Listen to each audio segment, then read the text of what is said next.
What's a D move you still haven't quite gotten over?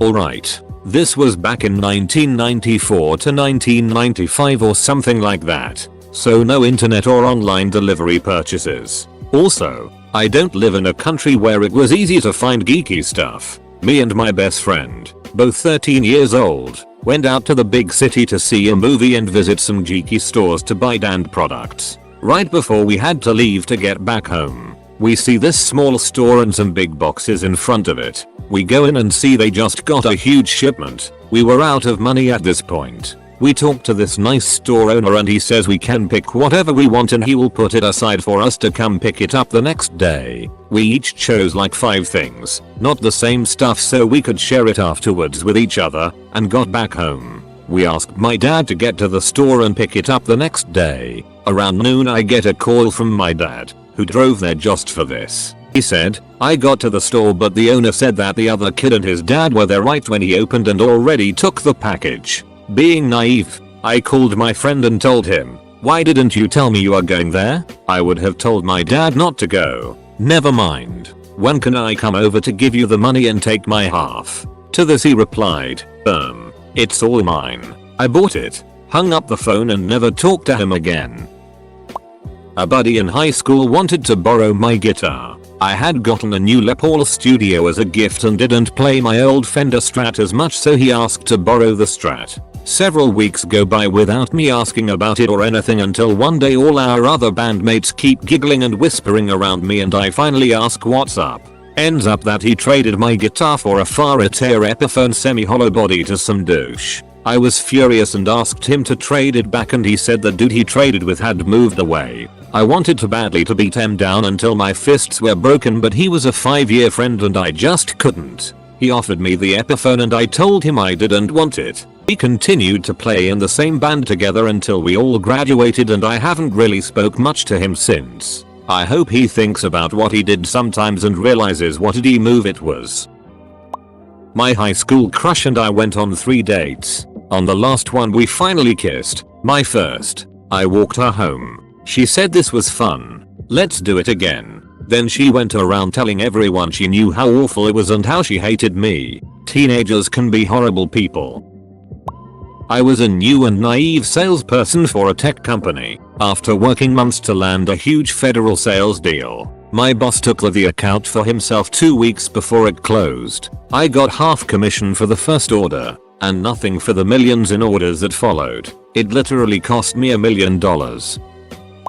I moved in with my dad and stepmom the last 2.5 years of high school after not having a steady relationship with them for most of my life. I have tons of stories, but probably the worst thing they did was, the last Christmas I lived with them, they made plans to take their kids to visit family in Colorado and told me I had to find somewhere else to stay while they were gone. I asked why I wasn't invited and they said that they didn't think I'd want to miss work. I stayed with a friend from work that had her own place. I called them on Christmas and left a message saying Merry Christmas. Didn't get any response. I called the day they were supposed to be back in town and they informed me they didn't actually go out of town. Their plans fell through. They just never bothered to tell me. Obviously they didn't want me around, but it was extremely hurtful and I feel like I'll never get over their treatment of me. We haven't talked in 11 years other than for a few minutes at my grandma's funeral, and I avoid them if I see them in public. Eater. I moved in with them because I became a ward of the state due to my mom's neglect and drug use. Not because of anything I did. I thought I'd rather go there than a foster home with strangers.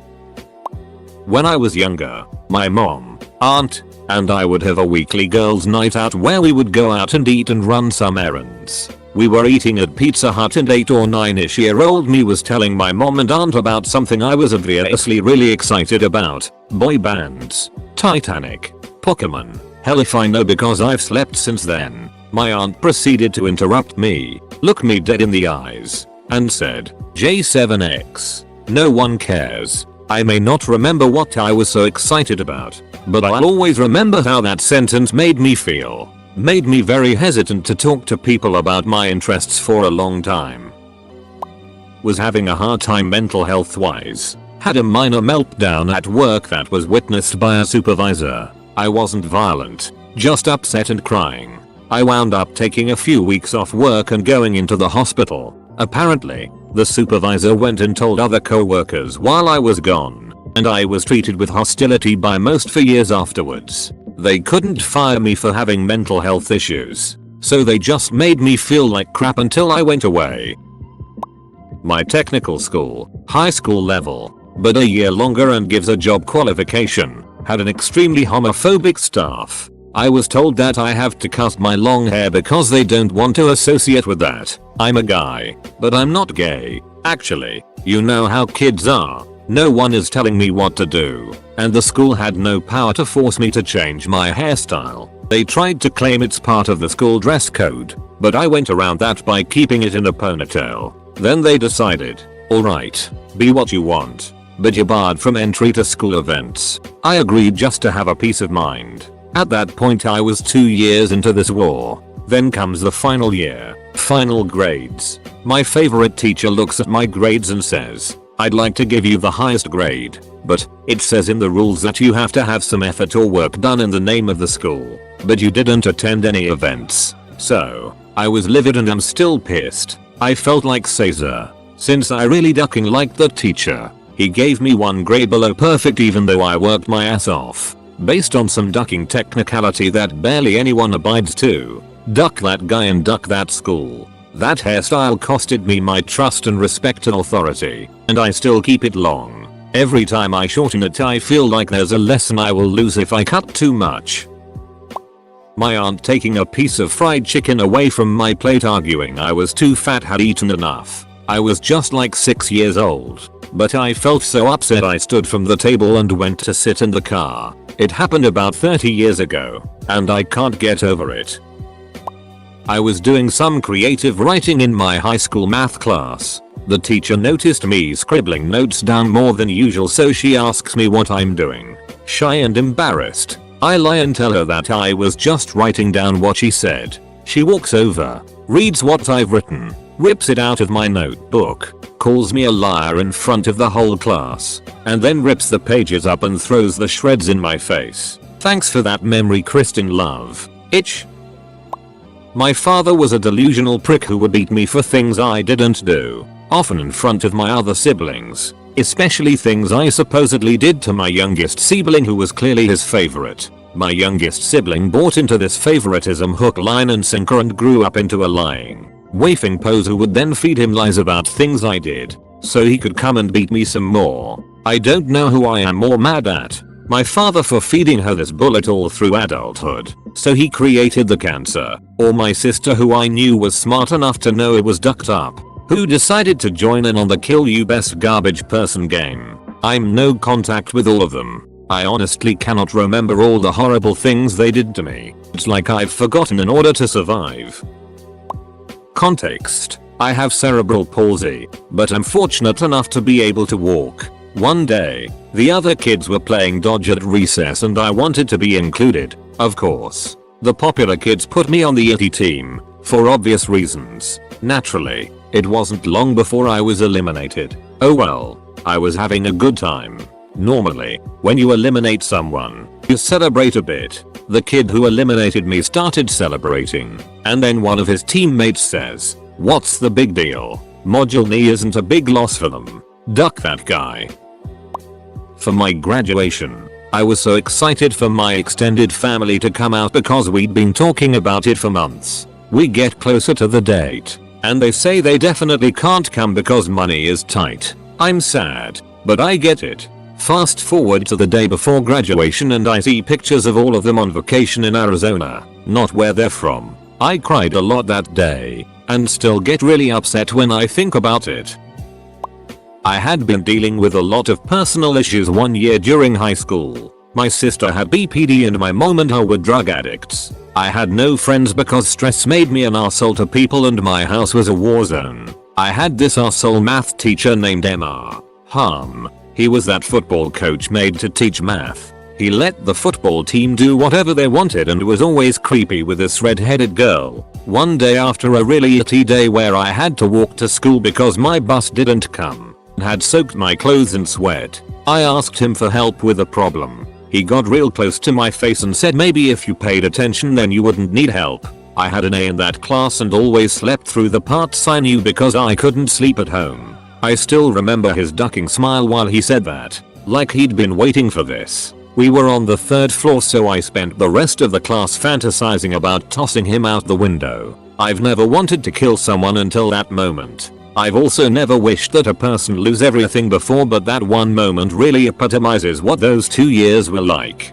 It still ducking burns me to think about it. I hope he wastes his entire life in that town and never enjoys any of it. My dad wanted me to get into some government job, preferably army. I didn't and chose the IT industry instead, private sector. I have since worked hard and got a good raise. I thought when I would let my father know that I did well, he would appreciate in some way. His reaction when I told him about it was an insulting chuckle. It hurt a lot at that time and it still does. I had a neighbor once pound on my back door at 9 PM and yell at me for watching a movie, alone, at normal volume. Told me to respect your neighbors and also threatened to beat me up over it in the same sentence. My ex was telling his best friend, while I was only a few feet away, a way to sort of mentally manipulate a woman into wanting to pursue a relationship. It wasn't harmful like negging, but it's still dishonest. I asked if he'd used it on me and he blatantly said that yes, he had. You intrigued me, I wanted you, and I got you. I'm still mad at myself for staying with him as long as I did. My brother literally pulled the rug out from under me when I was about 7. I hit my face on the wall and instantly broke my nose. I'm 32 now and have a crooked nose. My office celebrated my birthday on a hot day with ice cream cake. I found out about it when I returned to the office later that day after helping clean up outside. They didn't even save me a slice. Eater. They told me it was for my birthday. I'm not making any assumptions. MT friend not giving me a ride home when we live 5 minutes away from each other. He didn't even have a reason why. He just didn't want to. I ended up walking home in nothing but a t-shirt and jeans on a winter night. My boyfriend's car broke down. We took it to a mechanic and found out it had cost $700. His mother paid for it without consulting us and is now telling us that we owe her $700. Because I'm tired of having to re-clarify over and over again. Yes, we are paying her back. We'll figure it out. I appreciate her intentions and all that. But it's a responsibility neither me or my partner wanted. We could have handled it on our own. Yes, it's rich, but again, we'll deal with it. The D move was her not consulting us before paying for it. She had done this with us before, so even if we told her no, like we did the first time, she would have done it anyways. She got annoyed because we don't have the money to pay her back. Again, we would have told her no if she wanted the money back ASAP. She knew what the answer would be, but did it anyways. We offered to give her the car as payment or to hold on to until we paid it back. She refused. We offered a payment plan. Doesn't want that, but it's the only option right now. No, I would not be posting about her if she did not pay for the car. In fact, she isn't obligated to help us. I again appreciate that she did. Don't think I didn't. I was just answering the question. To me was a D move regarding the intention behind. Konami cancelling Silent Hills. They had the gaming world on their feet. I just don't get it as corporate decision, neither less as a potential consumer. I was in 3rd grade and it was hot dog day. My friend and I decided to buy more chocolate milk, so we went down to the activity room where they were selling it. On the way I was hit by a heavy metal door opening and I went flying sideways across the hall. It was a teacher's aide who had opened the door. I remember lying there stunned and crying from the pain as people gathered around me and the teacher's aide was saying she was just flying down the hall at 90 miles an hour. First of all, I hadn't been. Even at age 8, I realized that even if I had been running, how would she know that? The door hit me before she even saw me, and it was just an accident. I knew she didn't hit me with door on purpose. So while I remember telling my mom, who sort of understood and was like there kind of thing. I remember feeling defeated that no one would believe me over a teacher's aide, and an adult lied. That was a first for me. Ugh. Even 32 years later that irritates me. What a joke. My cousin blew out my candies at my birthday party when I turned 7. Duck you.